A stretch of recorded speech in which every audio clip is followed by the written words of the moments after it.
Hi అండి, కొబ్బరి పచ్చడి చేసేసుకుందాం. ఈరోజు పచ్చి కొబ్బరి ముక్కలు తీసుకున్నానండి. నేను ఎండుమిర్చి తీసుకొని ఇలా కొంచెం వేడి చేయండి. ఇందులో ఒక స్పూను ధనియాలు వేసుకోండి. ఎండుమిరపకాయలు, ధనియాలు, ఒక స్పూను నువ్వులు కూడా వేసుకోండి. నువ్వులు వేయంగానే చిటిపిట అంటాయండి, మూత పెట్టేసేయండి, లేకపోతే మొత్తం బయటికి ఎగిరిపోతాయి. ఇందులో ఒక స్పూను జీలకర్ర వేసుకోండి. వీటన్నిటిని దోరగా వేయించుకోండి. ఈ దోరగా వేగిపోయాయి కదా, వీటిని మిక్సీ జార్లోకి తీసుకోండి. ఇందులో వెల్లుల్లి రెబ్బలు వేసేసుకోండి. తగినంత ఉప్పు వేసుకోండి.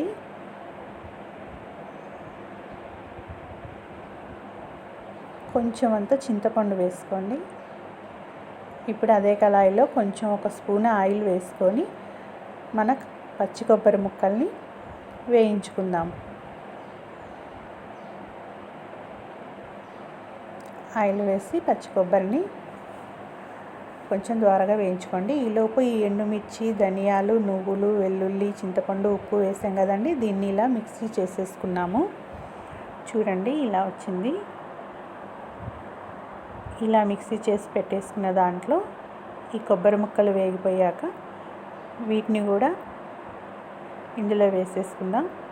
చూడండి, ఇందులో వేసేసి మిక్సీ చేసేసుకుందాం.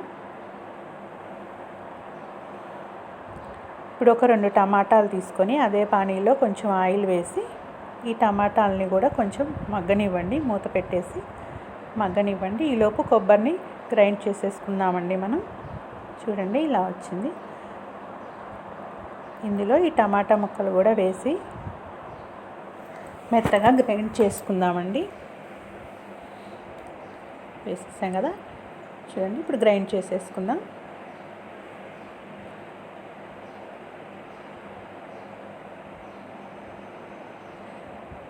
పచ్చి కొబ్బరి హెల్త్కి చాలా మంచిదండి. పచ్చి కొబ్బరి తీసుకోవడం వల్ల. చూడండి, ఇలా గ్రైండ్ చేసేసుకుందాం.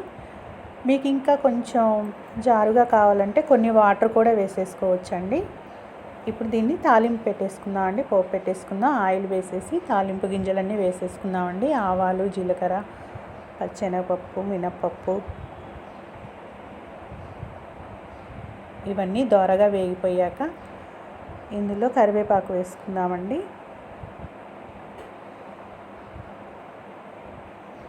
చిటికెడు పసుపు వేసుకోండి. చిటికెడు ఇంగువ వేసుకుందాం. అంతేనండి, మన తాలింపు రెడీ అయిపోయింది. ఇప్పుడు స్టవ్ కట్టేసి ఇందులో మనం రెడీగా చేసేసుకున్న కొబ్బరి పచ్చడిని వేసేసుకుందామండి. అంతే, కొబ్బరి పచ్చడి రెడీ అయిపోయిందండి. చాలా టేస్టీగా ఉండే కొబ్బరి పచ్చడి రెడీ అయిపోయిందండి ఎండుమిరపకాయలతో. చూడండి ఎంత కలర్ఫుల్గా ఉందో. ఇది అన్నంలోకి కానీ చపాతీలోకి కానీ చాలా బాగుంటుందండి. చాలా సింపుల్గా చేసుకోవచ్చు. మీరు కూడా ఇలా ట్రై చేసి ఎలా ఉందో నాకు కామెంట్ చేయండి.